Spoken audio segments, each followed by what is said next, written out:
Papa Squat, coming at you. Do do do do do do.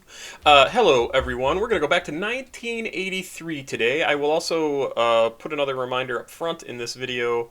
I said the other day I did a video about Tupac. It was held because of copyright stuff. It is now available if you want to go watch that. It's the first song that I've reacted to about Tupac. I did not know at the time that he actually didn't have any children or children on the way, and the song is about basically all future generations, like what he wanted to say. So I didn't know that at the time. I know that now. There you go. Go check it out if you wish. Today we're going to listen to a song from 1983 from Midnight Star. Now, Midnight Star actually had a number of hits throughout the 80s, like quite a few. If we go down to the bottom of this Wikipedia page, we will see their discography goes from 1980 up to 2002. So one in 80, 81, 82, 83, 84, 86, 88, 90, and then 2002. Now, singles that they had, quite a few that charted. Make It Last in 1980. In 1981, they had two, I've Been Watching You, and Tough, Tuff. In 1982, Hotspot and Victory. And most of these were on the US or US R&B charts. They also do have some from the US dance charts, the Netherlands, New Zealand, and UK. I'm really only looking at the US stuff. Let's see, Hotspot, Victory. In 1983, Freakazoid, and that charted. Wet My Whistle, No Parking on the Dance Floor, Operator. Oh, that was a big song of theirs. Yep, that hit number 1 on the US R&B charts, and number 15 and number 18 on the dance and regular US charts. That was a very big song. I remember that one. Scientific Love, Body Snatchers, Headlines, Midas Touch, Engine Number 9. We're up to 1986 now, 1987. Neither of the songs I have listed here charted, but they obviously must have done well.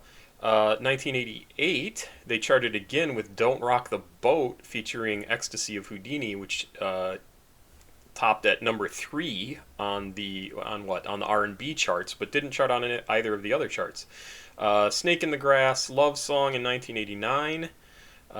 Do It One More Time in 1990, and Love You Up in 1990, and that's a lot of hit songs for a band that you never hear about anymore. They started in 1976 at Kentucky State University. They've worked with a ton of people over the years. Let's see, I read this earlier. Let's see, they worked with people like Tony Braxton, Teddy Pendergrass, The Whispers, I don't know that. All sorts of stuff. Snoop Dogg, and that was either themselves or individuals who were in the band worked with them. So lots and lots of stuff. This was not like Prince in the 80s or something like that, or U2 even in the 80s. This was one of those bands that very much like encapsulated that time period, the 80s to the 90s, really, and had a bunch of hit songs. We're going to listen to Freakazoid, which I mentioned, came out in 1983. This is the album version. There's another version that's about 8 minutes long. This one's only about 4 minutes long, 3 minutes 57 seconds. So let's just dive in. As I said, album version of Freakazoid from Midnight Star, 1983. That sound. I'll be a Freakazoid. Come on and wind me up. Alright, so if you've been listening to this channel for a while, this is the sort of thing that I absolutely love, because this is considered hip-hop.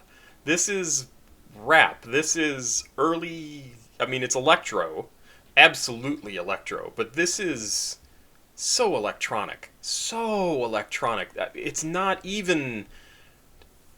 just doesn't even feel like a modern hip-hop song.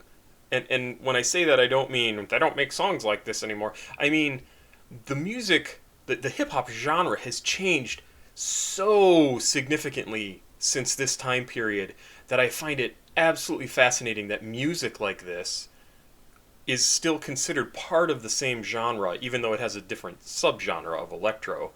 It's really just super incredibly interesting to think, like, whoever, Logic and Eminem, and okay, name a black rapper, dude, or even Tupac or anybody, SPM, like grew out of this sort of music and turned it into something different because they were influenced by everything that happened in between, and they just took the parts that they liked and used that. Now there's still all sorts of like sampling and weird things going on in modern hip hop that they use in this, but with completely different sounds to it. And I just think it's incredible to listen to this music and then listen to something modern and go, what the hell? How is this the same genre? I'll be a Freakazoid. Come on and wind me up.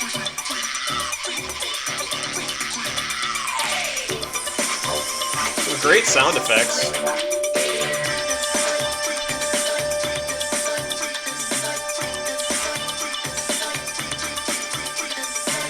I'll be a Freakazoid. Come on and wind me up. I'll be a Freakazoid. Come on and wind me up.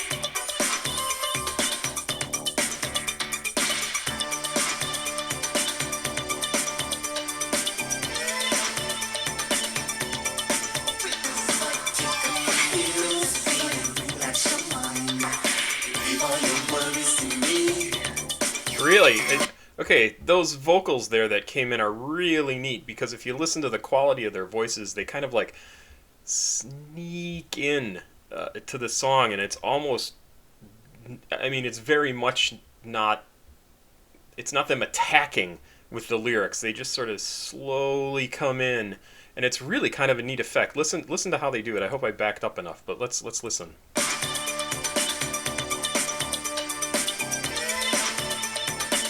Little sound effect.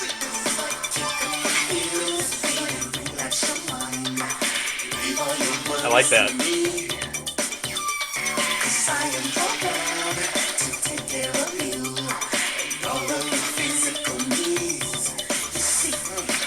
I'll be a Freakazoid. Come on and wind me up. Ooh, dance, baby. I'll be a Freakazoid. Come on and wind me up.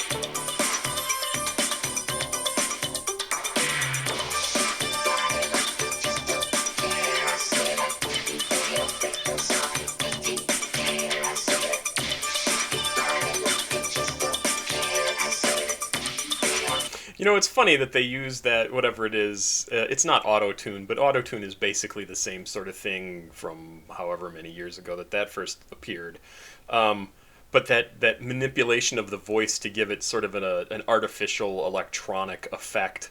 Like, I remember hearing, God, I think it was Cher who first used that auto-tune to effect, and obviously T-Pain really ran with it.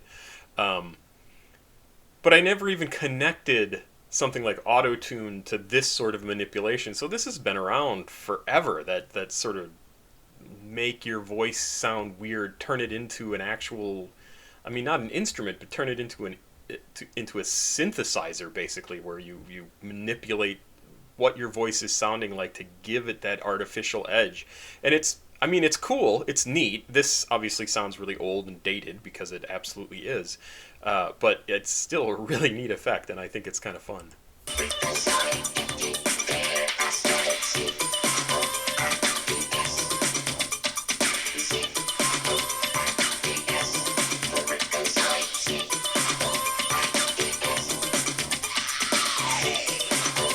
Nice scream.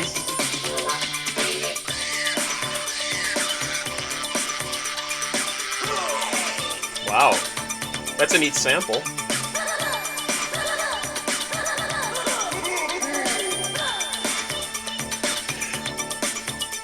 So baby, come here, let me satisfy you.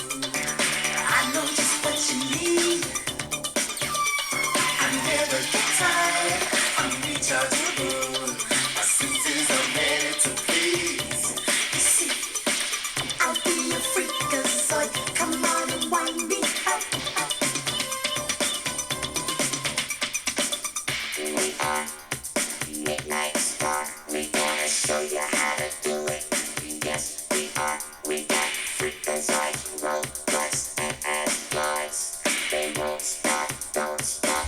So I should also say this also 100% reminds me of the sound effects used in like the Transformers, which was out at around the same time. So people were hearing this electronification of the voice, like even in their toys, right? Their toys and cartoons, they made this voice, and it was obviously sci-fi was just growing huge, especially with the advent of Star Wars and the resurgence with Star Trek and Battlestar Galactica's creation, and like all this stuff. Sci-fi was big in the 80s and has only continued to get bigger and bigger and bigger, and now fantasy is, right alongside it as of 20-ish years ago with things like Lord of the Rings and Harry Potter, and they tried with other things obviously, but it's just super interesting to hear that sound and connect the dots of like, oh yeah, the Transformers were doing the same sort of thing.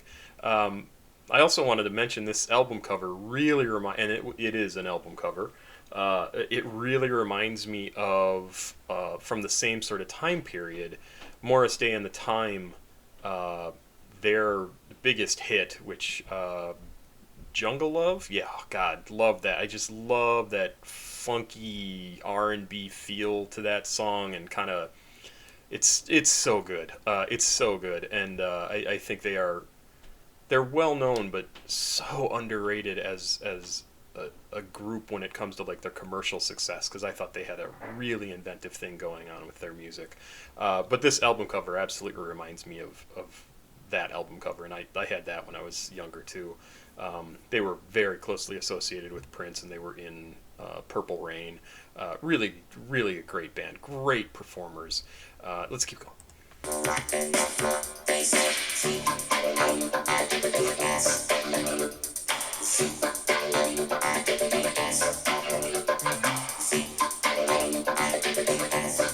I really like that thing in the background. I can't even make the noise, but it's really neat. It just caught my ear, and I love it.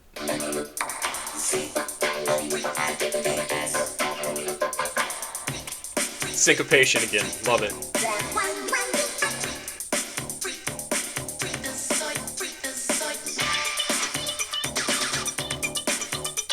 I like that.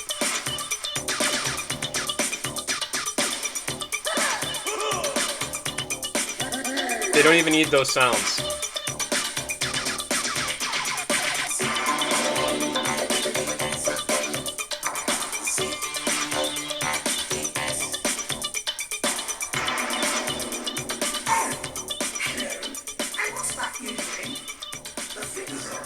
Yeah, it's a fun dance song, right? That's all that song is. It's a song you're gonna hear out at a club at this time. You're never gonna hear it today. Um, and it was a dance little song. It's absolutely kind of a bit of a hangover from the disco days, but minus most of the disco influence. It's just very dancey, very club feeling to it. And I think it's a good song for that, and especially a good song to like get out on the dance floor and just have a good time. And it doesn't matter what they're saying; it just has a good solid beat, and you're gonna have a good time to the song. That's what it is. That's all it is. Yeah, really fun. Just a fun song. There's nothing wrong with a fun song at all, and I think they did this one really well. Yeah, really. I mean, I'm sure some people have a lot of nostalgia for this song. I don't. I do remember this song now that I've heard it, and I absolutely remember Midnight Star. They did have a number of hits in the '80s. But yeah, really, just fun, just a good song, solid dance song. That's kind of where this music started, and it's just great. There you go, Pop Squat. Checking out. Have yourself a good evening. Have yourself a good week. It's Sunday. I hope your week is good. I have no idea how my week is going to be. I am going to work, which is very exciting, which mostly involves writing. So there you go. Have a good night. Please like, subscribe, and share. I appreciate it. Bye-bye.